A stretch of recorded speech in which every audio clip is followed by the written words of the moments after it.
Hey guys, it's Andrea, and we went to a local farm today and picked some strawberries at their You Pick, and we had lots of fun. So right now I'm just cutting the tops and the cores off of all the strawberries so that I can make some jelly. And I do make jelly and not jam. So jam is when you leave the fruit of the strawberry and the seeds and everything in the jelly.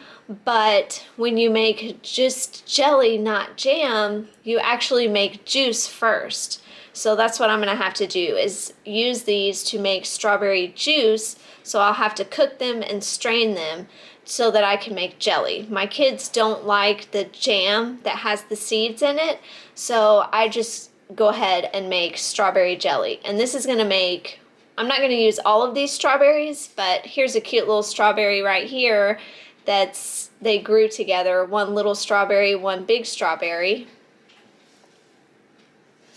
Sometimes you can get funny little strawberries like that, but that's a really little strawberry right there. But we're just gonna make jelly with this instead of jam. And it does take more time. It has a couple more steps than just making the jam. Jam would definitely be easier, but I do make the jelly, and it's just gonna be one batch of jelly. And the recipe that I use is from the Ball Complete Book of Canning and Preserving, is I believe what the name of it is, and it's my favorite canning book. I use it for canning all kinds of things, and I've made lots of recipes. And I use this recipe to also make different jellies, like blackberry. Now, when I make raspberry jelly, I do just make the jam because we're okay with the seeds in the raspberries. But the strawberry, we don't like the texture of strawberry jam, so we do go ahead and make jelly with this. And it does take me a while to get these all cut and ready to be washed. And these strawberries were actually pretty dirty this time. Last year when I picked them, oh, here's a little bad spot on this strawberry, so I'm just gonna cut that off, and we're just gonna keep an eye out for any bad spots on the strawberries.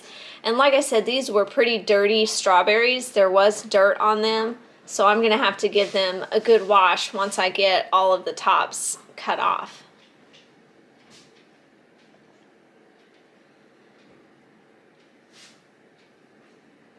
These are actually really good strawberries. They were very sweet and delicious, and we did pick 2 boxes, so I have the 1 box right here that I'm working on, and then we had another box, and I did end up just putting the rest of these, well, the kids ate them fresh, and then we put some in the freezer, and we've been making smoothies with those.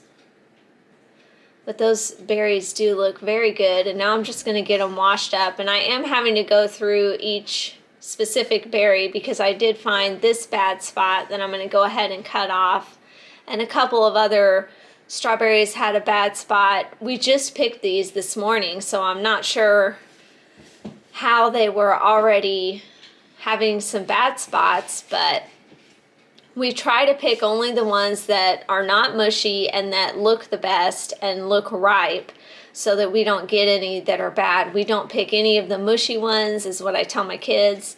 And so I'm just gonna use this brush right here to try to get some of this dirt off. They really had a lot of dirt on them this time, and we wanna make sure that we get them super clean before we use them for canning. And this also takes me a while to go through and wash every berry, and I'm just eyeballing the amount I need, and I think that this is enough, so I just go with this. I need about, I think it was 8 or 10, I think I used 10 cups, is what I needed to be able to make enough juice to have for the jelly recipe. So I had to use 2 different recipes out of the Ball Canning book. First, I had to go to where it tells you how to make juice from berries for jelly, and I had to do that process first. And then the second process I had to do was to actually make the jelly with the juice. So I'm just getting these last ones washed up really good. And now we're going to put them in a pot. Well, we have to measure them to put them in the pot. And here it is in the book, the berry juice for jelly. So we have to follow this first so that we can get our juice for our jelly. And then I turn to where it has the jelly recipes, and I use the liquid pectin for these jelly recipes, which I have found that the liquid pectin works very good for jelly recipes, and I do use the liquid pectin a lot. It is pretty quick because it only has to cook for 1 minute after you put it in and you get it to a boil. So I'm just looking here and trying to gather my thoughts and calculate the math in my head of how many cups of strawberries I'm going to need to do this. So here I'm measuring out my cups into my pot so that I can get this cooking. This is the first time we have to cook the berries, and we're going to bring them to a boil and mash them up because we want to get all of their juice out. So I think that was a little over 10 cups, and I still have all those strawberries left up there for us to eat. And so I'm going to put a little bit of water in the bottom of the pot just to prevent it from burning before the strawberries release their juice. That was just probably less than 1/4 cup that I put in there just to keep it from burning. And I've got my masher out so that I can mash up these berries. First I'm going to give them a good mix so that they can start cooking. And it's starting to get warmed up. They're starting to get a little bit mushy, so I'm going to get this masher out and mash them up. And this is a process that takes a little while because they were in the fridge for a couple of minutes, so they were a little cool. And it's starting to bubble and they're releasing their juice, so this is going to take a few minutes, and we have to cook this for, I believe it was 10 minutes. We're going to put a lid on and cook these with the lid kind of ajar just to make sure that all the berries are cooked and releasing their juice. So I put the lid on and left it ajar so that it's not trapping steam in there, and I'm going to set the timer for 10 minutes to cook this.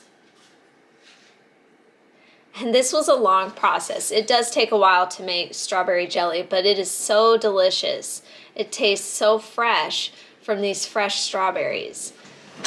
So the timer is done, and now I've got my little strainer over here, and I usually have a cheesecloth to do this, but I could not find it. I must have used it the last time I did some jellies.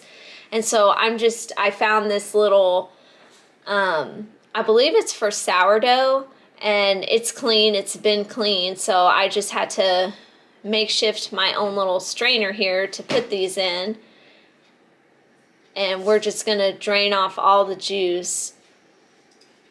I believe we need 4 cups of juice, and this is going to give us a good 4 cups, a little over 4 cups. And there's the juice just draining down into a bowl here. And I had to use clothespins to keep this up on the strainer. And so this is pretty hot, so we have to be careful that we don't splatter it on ourselves. I think I got a little bit on me, but it's super hot. And I'm just going to take the rest because the pot is light enough now and pour it in here. And I do have to let this sit. You're supposed to let it sit untouched for 2 hours, I think.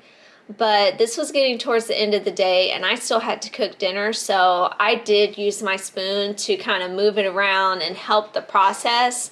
And they say not to mess with it because it can make it foamy. So, but I just skimmed the foam off. So I did help it and I let it sit here for a few minutes because it was super hot. But now I'm filling up the water bath canner and putting my jars in because I'm going to turn it on and let it come up to a boil with the with the jars in there. And now I'm just going to wash the dishes that I've used and try to keep the kitchen somewhat clean. It gets so messy. I do have a small kitchen, and so I have to keep things cleaned up when I'm canning so that I have enough space to be able to do the project. And I'm just getting this pot washed because we do have to use this pot again because we have to cook the juice now with the sugar. So I've got the sugar in here, I'm adding the juice. This is about 4 cups of juice. And I'm gonna get that stirred up, and we have to bring it to a boil. I also had to add 4 tablespoons of lemon juice. And I just use the bottled lemon juice, which is best to use. You can use fresh lemon juice, but I don't think it has the exact same properties. In the canning book, it says to use the bottled lemon juice, so that's what I use. And we have to get this heated up to a boil that cannot be stirred down.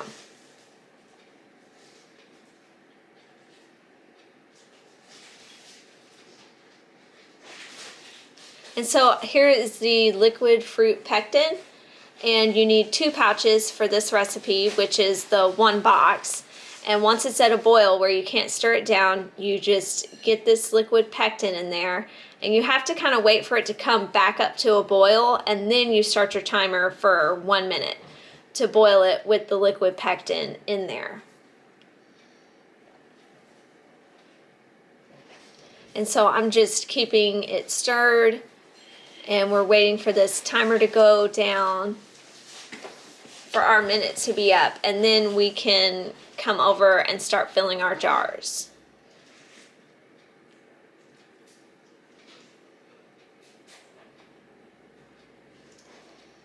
So the timer is up. I'm gonna get this off the heat and then move it over here to my counter where I take my jars. My water is boiling in my water bath canner, and I take out all my jars, and I'm just trying to skim some of this foam off. Usually I don't do this, but there was a lot of foam this time, so I did go ahead and take the time to skim off some of the foam. And we need to fill to 1/4 an inch of headspace is I think where I ended up, where the recipe said to do it. And I'm just getting the jars filled right now, and then at the end I will check the headspace and get it to that 1/4 an inch headspace. And jelly is a very sticky thing to do. I try not to get it everywhere, but it did it made a mess. And I think I ended up getting all of these jars filled. I think there was 1 jar that did not get filled all the way, and I put that in the fridge. And, well, no, I did fill all these jars, and then I had a little bit left over, so I put it in a container and put it in the fridge, and it was gone by the end of the day.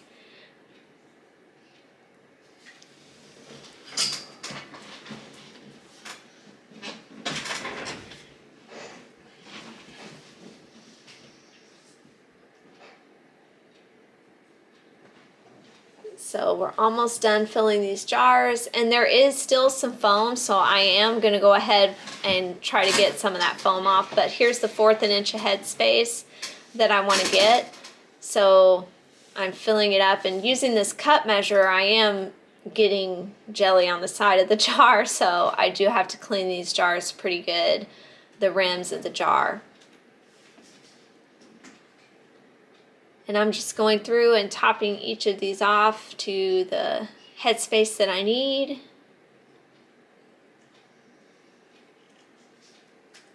And we did get 8 jars. I believe it said that it was only going to do 7, but I did get 8 jars. And you can see all the foam on top of those, so I think I am going to go through and try to get just a little bit of that off, because it is a lot. Usually I would just leave it, but I did go ahead and wipe the rims. And I use vinegar on a paper towel to clean these rims because this is very sticky stuff. And if it gets on the top of the rim where you're putting your lid, it can affect the seal if it's on the rim. So we have to make sure to get all of that sticky stuff off. And here I do go through, and I'm just gonna, I think this is where I realized that there was a lot of foam on the jars still, so I went through and tried to take some of that foam off. I was trying to debubble the jelly here.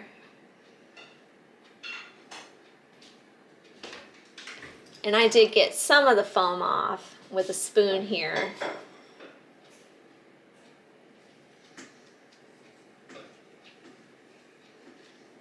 It was probably because I rushed the process when I mixed it when it was straining and kind of squeezed it a little bit to get more juice out.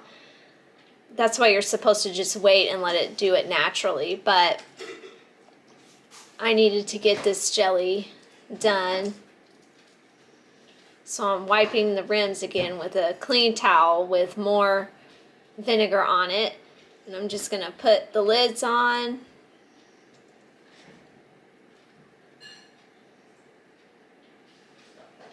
And this lid did get a little dirty, so I'm getting it cleaned up. And then we're just going to screw the bands on and get these are almost ready for the canner.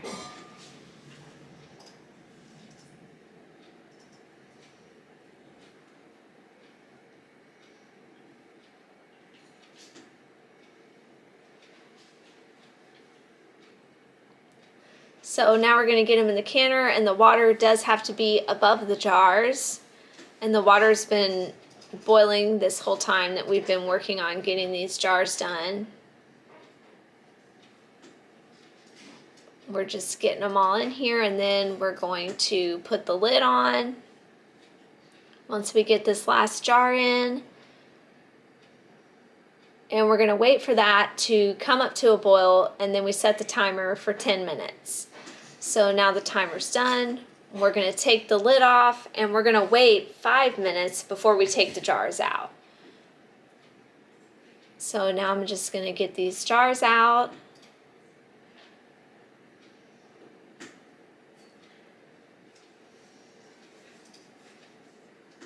And we're going to set them on a towel so that they can cool completely before we take the rings off, and then we will label them.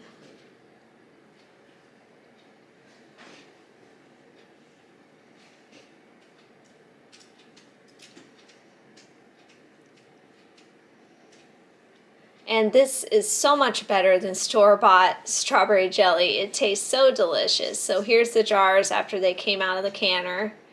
And this is the next day. I'm just taking the rings off. I'm checking to make sure that it's sealed, and then I'm going to write what it is and the date on the top of the lid. And that's the strawberry jelly is finished. It's so nice to have this on the shelf. We do make all of our own jellies, and so I always do strawberry jelly in the spring when we can go pick from a local farmer and get the freshest strawberries. Thanks for watching, guys. I'll talk to y'all next time.